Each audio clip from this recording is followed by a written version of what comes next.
Hello friends, कैसे हैं आप सब। उम्मीद करता हूं आप सब अच्छे होंगे और आपकी स्टडी बिल्कुल अच्छी चल रही होगी। तो आज की इस वीडियो में डिस्कस करेंगे डीआरडीओ के टेक्नीशियन ए, जिसमें कि फीटर, टर्नर, मशीनिस्ट के प्रीवियस ईयर जितने सारे क्वेश्चंस हैं उन सभी को डिस्कस करेंगे। तो ये प्रैक्टिस सेट 32 रहने वाला है और इसके पहले मैंने 31 सेट दे रखा है। अगर आप लोगों ने नहीं देखा है तो जाकर देख सकते हैं, प्लेलिस्ट में इसका वीडियो आपको मिल जाएगा। और जीके और जीएस का भी मैंने क्लास ले रखा है, अगर आप लोगों ने उसको भी नहीं देखा है तो जाकर देख सकते हैं, प्लेलिस्ट में उसका भी वीडियो आपको मिल जाएगा।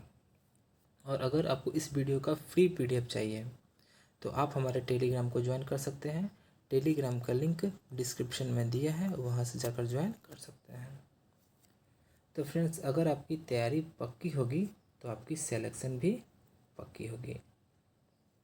तो आइए अब स्टार्ट करते हैं। तो क्वेश्चन नंबर फर्स्ट है, निम्न में से अस्थायी जोड़ ज्ञात करें।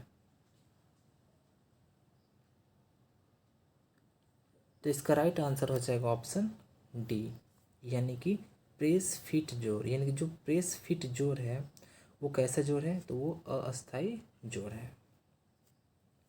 अब देख लेते हैं ये कौन से एग्जाम में और कब पूछा गया हुआ प्रश्न है। तो डीआरडीओ मशीनिस्ट 2016 में पूछा गया हुआ ये क्वेश्चन है, और आईओएफ फीटर 2017 में भी पूछा गया हुआ ये प्रश्न है। अब कुछ इम्पोर्टेंट्स पॉइंट्स को भी डिस्कस कर लेते हैं। तो जैसे कि निम्न में से जो अस्थायी जोड़ है वो प्रेस फिट जोड़ है। अब देख लेते हैं ये जो अस्थायी जोड़ है इसके बारे में समझ लेते हैं। तो अस्थायी जोड़ इस प्रकार का जोड़ है जिन्हें आसानी से अलग किया जा सकता है। यानी कि जो अस्थायी जोड़ जो होता है उसे हम लोग आसानी से अलग कर सकते हैं। दूसरा है स्थायी जोड़। तो स्थायी जोड़ के बारे में भी समझ लेते हैं।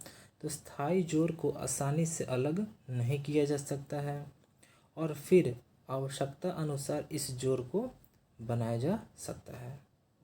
तो आई होप आपको ये समझ में आया होगा। अब अगले क्वेश्चन को भी डिस्कस कर लेते हैं।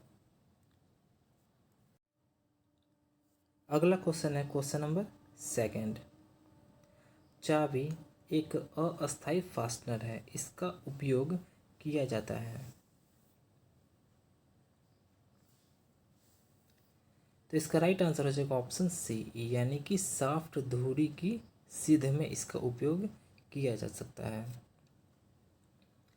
अब देख लेते हैं ये कौन से एग्जाम में और कब पूछा गया हुआ प्रश्न है। तो डीआरडीओ मशीनिस्ट 2016 में पूछा गया हुआ प्रश्न है, और आरआरबी गोरखपुर एएलपी 2002 में भी पूछा गया हुआ प्रश्न है।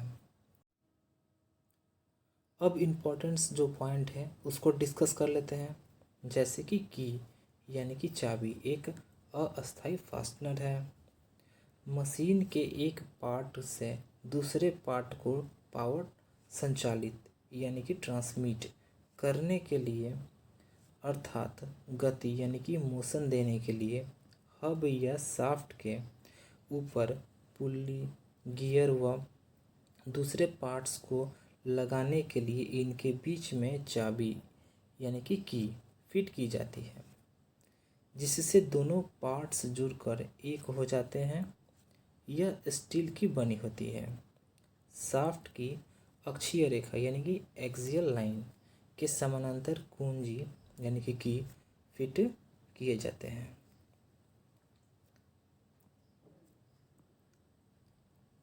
अगला क्वेश्चन है क्वेश्चन नंबर थर्ड। 15 mm से 50 mm के बीच पाइप को पकड़ने के लिए निम्न में से किसका प्रयोग होता है। तो इसका राइट आंसर हो जाएगा ऑप्शन सी, यानी कि पाइप रिंच का प्रयोग होता है। यानी कि 15 mm से 50 mm के बीच पाइप को पकड़ने के लिए हम पाइप रिंच का उपयोग या प्रयोग करते हैं। अब देख लेते हैं ये कौन से एग्जाम में अब और कब पूछा गया हुआ प्रश्न है। तो ये डीआरडीओ मशीनिस्ट 2016 में और डीएमआरसी मेंटेनर फीटर 2017 में पूछा गया हुआ प्रश्न है। अब कुछ इम्पोर्टेंस जो पॉइंट है उसको भी डिस्कस कर लेते हैं, जैसे कि पाइप रिंच के बारे में। इसमें हैंडल में एक यानी कि इसमें हैंडल में एक सिरे पर स्थित जबड़ा होता है तथा दूसरा चल जबड़ा एक नट की सहायता से आगे पीछे चलाया जाता है। दोनों जबड़ों पर दांते कटे होते हैं। इनमें किसी भी पाइप पर ये आसानी से पकड़ बना लेते हैं। इसका साइज रिंच की पूरी लंबाई के द्वारा दिया जाता है। किसका? तो पाइप रिंच का। आई होप आपको ये समझ में आ गया होगा। अब अगला क्वेश्चन डिस्कस कर लेते हैं। तो अगला क्वेश्चन है क्वेश्चन नंबर 4। बॉक्स स्पैनर का प्रयोग कहाँ किया जाता है? तो इसका राइट आंसर हो जाएगा ऑप्शन बी, यानी कि गहरी जगहों पे। यानी कि जो बॉक्स जो स्पैनर जो होता है इसका जो प्रयोग होता है वो कहाँ पे किया जाता है? तो गहरी जगहों पे इसका प्रयोग किया जाता है। अब देख लेते हैं कौन से एग्जाम में और कब पूछा गया वो प्रश्न है। तो DRDO मशीनिस्ट 2016 में पूछा गया प्रश्न है और कोल इंडिया फीटर 2013 में भी पूछा गया प्रश्न है। अब इम्पोर्टेंट जो पॉइंट्स है उसको भी डिस्कस कर लेते हैं, जैसे कि ट्यूबलर बॉक्स जो स्पैनर है उसके बारे में डिस्कस कर लेते हैं। तो यह स्पैनर एक पाइप को फोर्ज करके सिरों पर नट व बोल्ट के आकार के अनुरूप बना दिया जाता है। इसका प्रयोग गहरे सकड़े जगहों पर किया जाता है। अगला क्वेश्चन है क्वेश्चन नंबर 5। हथौड़े का नेत्र छिद्र कैसा होता है? तो इसका राइट आंसर हो जाएगा ऑप्शन बी, यानी कि दोनों सिरों से पतला होता है। यानी कि जो हथौड़े का जो नेत्र जो छिद्र जो होता है यानी कि आई होल जो होता है वो कैसा होता है? तो दोनों सिरों से पतला होता है। अब देख लेते हैं कौन से एग्जाम में और कब पूछा गया वो प्रश्न है। तो ये DRDO मशीनिस्ट 2016 में पूछा गया वो प्रश्न है और UPRB UNL TG second fitter 2016 में पूछा गया हुआ प्रश्न है। अब इसके बारे में कुछ इंपॉर्टेंट पॉइंट्स को भी डिस्कस कर लेते हैं। तो जैसे कि हथौड़े के शीर्ष भाग में हैंडल लगाने के लिए एक अंडाकार छिद्र यानी कि आई होल बनाया जाता है। यह छिद्र यानी कि आई होल दोनों सिरों पर पतला होता है। ये फिगर देख रहे हैं, ये हस्त औजार हथौड़ा यानी कि हैंड हैमर का फिगर दिया गया है। इसमें ये जो दिया गया है ये क्या है? तो हैंडल दिया गया है। ये इसको फेस बोलते हैं, इसको चिक बोलते हैं, इस वाले भाग को पैन बोलते हैं, इस वाले भाग को वेज बोलते हैं।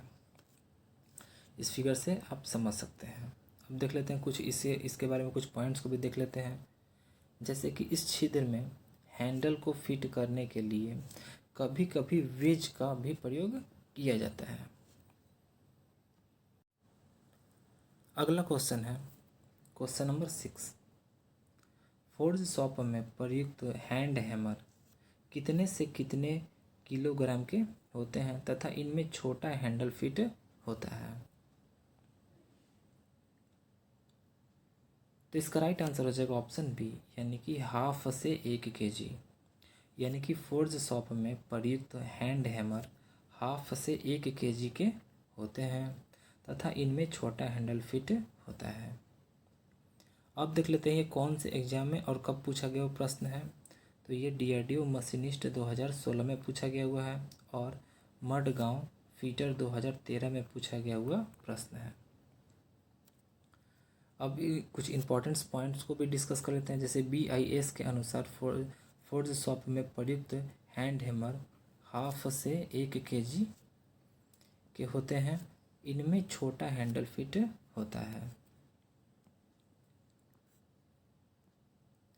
अगला क्वेश्चन है क्वेश्चन नंबर 7।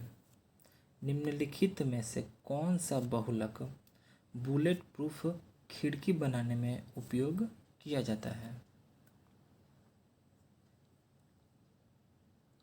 तो इसका राइट आंसर हो जाएगा ऑप्शन ए, यानी कि पॉली कार्बोनेट, यानी पॉलीकार्बोनेट का उपयोग कहाँ पर किया जाता है? तो बुलेट प्रूफ खिड़की जो होता है उसको बनाने में इसका उपयोग किया जाता है।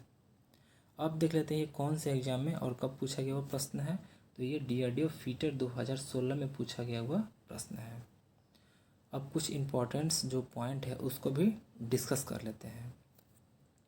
जैसे कि बुलेट प्रूफ ग्लास के निर्माण में पॉलीकार्बोनेट, थर्मोप्लास्टिक या लैमिनेटेड ग्लास की परतों का उपयोग किया जाता है।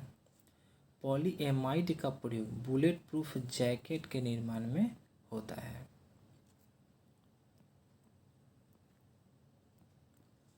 अगला क्वेश्चन है क्वेश्चन नंबर 8। निम्नांकित में से कौन एक बुलेट प्रूफ जैकेट बनाने में प्रयोग किया जाता है? तो इसका राइट आंसर हो जाएगा ऑप्शन डी, यानी कि लैमिनेटेड कांच का उपयोग किया जाता है। किस लिए किया जाता है? तो बुलेट प्रूफ जैकेट बनाने में। अब देख लेते हैं कुछ पॉइंट्स को भी देख लेते हैं। उसके पहले ये देख लेते हैं कौन से एग्जाम में और कब पूछा गया वो प्रश्न है। तो ये DRDO फीटर 2016 में पूछा गया हुआ प्रश्न है। अब कुछ पॉइंट्स को डिस्कस करते हैं। जैसे कि बुलेट प्रूफ जैकेट बनाने में लेमिनेटेड कांच का प्रयोग किया जाता है।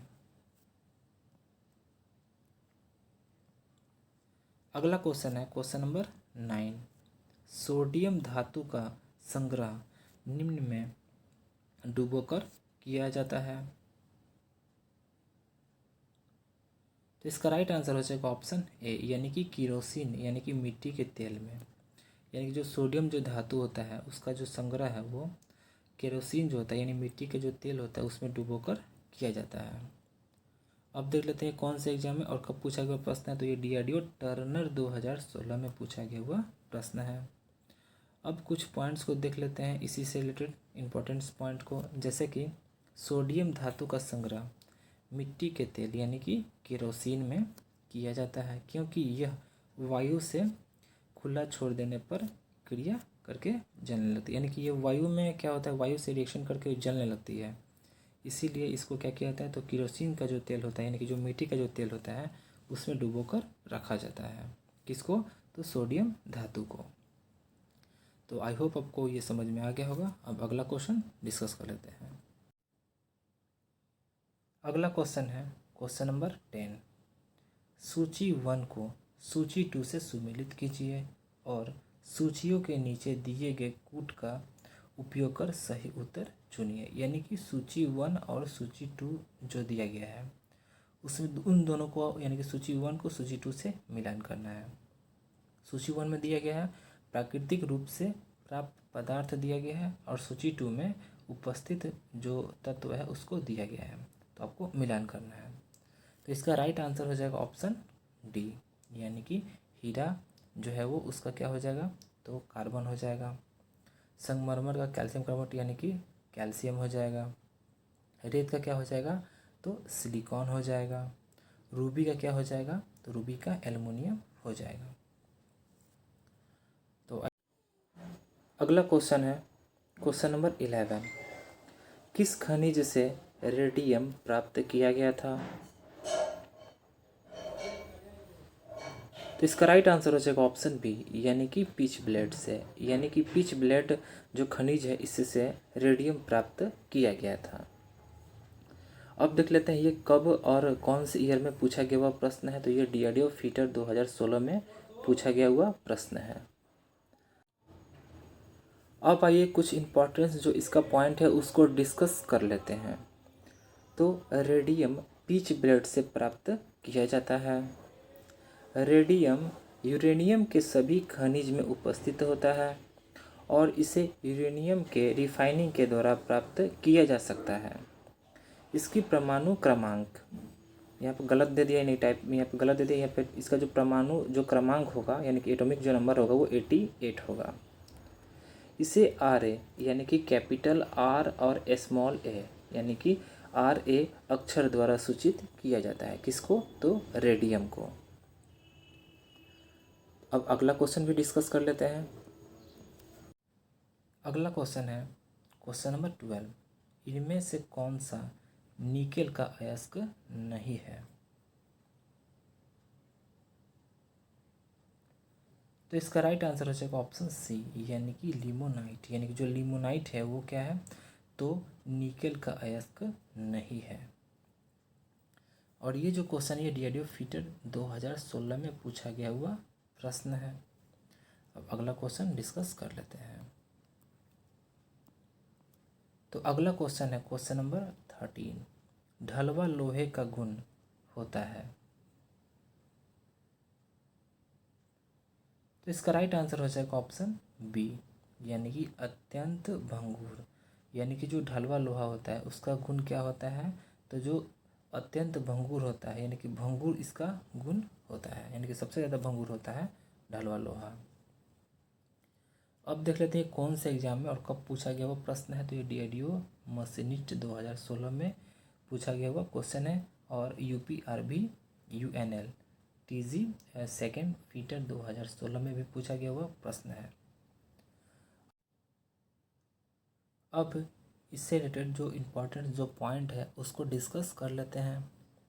जैसे कि ढलवा लोहा है, यानी कि कास्ट आयरन, यह अपघर्षक प्रतिरोधी यानी कि सामर्थ्यवान तथा मशीनन योग्य परंतु बहुत भारी व भंगुर होता है, जिस कारण चोट मारने के कारण टूटने की संभावना रहती है। यानी कि इसे ज़्यादा चोट मारने पे क्या होता है, तो ये बिल्कुल चूर चूर हो जाता है। कौन, तो ढलवा लोहा। अगला क्वेश्चन है क्वेश्चन नंबर 14, फिरोजा का एक अयस्क या खनिज है। तो इसका राइट आंसर हो जाएगा ऑप्शन ए, यानी कि कॉपर। यानी कि जो कॉपर है वो क्या है, तो फिरोजा का एक अयस्क है। अगला क्वेश्चन है क्वेश्चन नंबर 15, कार्नोटाइट का एक अयस्क या खनिज है। तो इसका राइट आंसर हो जाएगा ऑप्शन सी, यानी कि यूरेनियम। यानी कि कार्नोटाइट यूरेनियम का एक अयस्क या खनिज है। और ये जो प्रश्न है ये डीआरडीओ टर्नर 2016 में पूछा गया हुआ प्रश्न है। अब कुछ इंपॉर्टेंट जो पॉइंट है उसको भी डिस्कस कर लेते हैं। जैसे कि कार्नोटाइट यूरेनियम का एक खनिज है। यह एक चमकदार हरा पीला खनिज होता है जो आमतौर पर भूपर्पट्टी और बलुआ पत्थर में गुच्छे के रूप में पाया जाता है। इस खनिज को पहली बार 1899 में फ्रांसीसी वैज्ञानिक एमएमसी फ्रीडल द्वारा पहचाना गया था। इसमें कैल्शियम, बेरियम, मैग्नीशियम, लोहा और सोडियम की भी थोड़ी मात्रा होती है।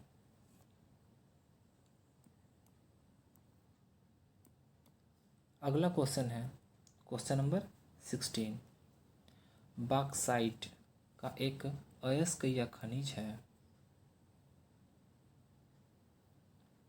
तो इसका राइट आंसर हो जाएगा ऑप्शन ए, यानी कि एल्युमिनियम। यानी कि बॉक्साइट एल्युमिनियम का एक अयस्क या खनिज है। और ये जो प्रश्न है ये डीआरडीओ फीटर 2016 में पूछा गया हुआ क्वेश्चन है। अगला क्वेश्चन है क्वेश्चन नंबर 17, क्रोमाइट का एक अयस्क या खनिज है। तो इसका राइट आंसर हो जाएगा ऑप्शन सी, यानी कि क्रोमियम। यानी कि क्रोमाइट क्रोमियम का एक अयस्क या खनिज है। और ये जो क्वेश्चन है ये डीआरडीओ फीटर 2016 में पूछा गया हुआ क्वेश्चन है। अब कुछ इंपॉर्टेंट जो पॉइंट है उसको भी डिस्कस कर लेते हैं। जैसे कि क्रोमाइट क्रोमियम एवं लोहे के मिश्रण वाला खनिज है। इसका उपयोग धातु शोधन, तापरोधी कार्यों तथा रासायनिक उद्योगों में किया जाता है। देश में सर्वाधिक क्रोमाइट का उत्पादन उड़ीसा राज्य में करता है। यानी कि जो उड़ीसा राज्य है वो सबसे ज़्यादा इसका उत्पादन करता है। अगला क्वेश्चन है क्वेश्चन नंबर 18, इल्मेनाइट का एक अयस्क या खनिज है। तो इसका राइट आंसर हो जाएगा ऑप्शन ए, यानी कि टाइटेनियम। यानी कि जो टाइटेनियम है वो क्या है, तो इल्मेनाइट टाइटेनियम का एक अयस्क खनिज है। और ये जो क्वेश्चन पूछा गया हुआ है तो ये DRDO फीटर 2016 में पूछा गया हुआ प्रश्न है। अब देख लेते हैं इससे रिलेटेड जो इम्पोर्टेंट जो पॉइंट है उसको डिस्कस कर लेते हैं। जैसे कि टाइटेनियम का मुख्य अयस्क इल्मेनाइट है। इस तत्व का पता 1791 ईस्वी में ग्रेटर ने लगाया था। इसे TI यानी कि कैपिटल T और स्मॉल i से प्रदर्शित करते हैं तथा इसकी परमाणु संख्या यानी कि एटॉमिक नंबर 22 है।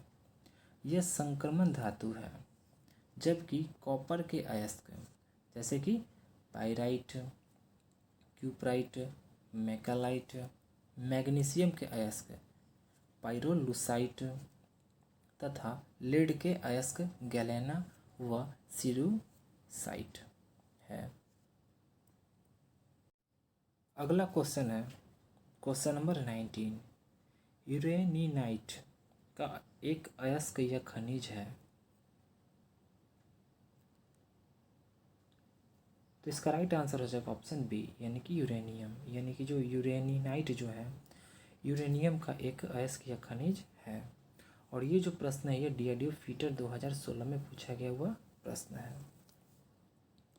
अब अगला क्वेश्चन डिस्कस कर लेते हैं। तो अगला क्वेश्चन है मेलाकाइट का एक अयस्क या खनिज है। तो इसका राइट आंसर हो जाएगा ऑप्शन डी, यानी कि कॉपर। यानी कि जो कॉपर यानी कि जो मेलाकाइट जो है वो कॉपर का एक अयस्क या खनिज है। और ये जो प्रश्न है ये DRDO फीटर 2016 में पूछा गया हुआ प्रश्न है। तो आज के लिए इतना ही। वीडियो कैसा लगा? अगर आपको वीडियो अच्छा लगा हो तो वीडियो को लाइक करें, चैनल को सब्सक्राइब करें और बेल आइकन को दबाएं ताकि नोटिफिकेशन और आप अपडेट रह सकें। और अगर आपको फ्री PDF चाहिए तो आप हमारे टेलीग्राम को ज्वाइन कर सकते हैं। टेलीग्राम का लिंक डिस्क्रिप्शन में दिया है, वहाँ से जाकर ज्वाइन कर सकते हैं। Thanks for watching.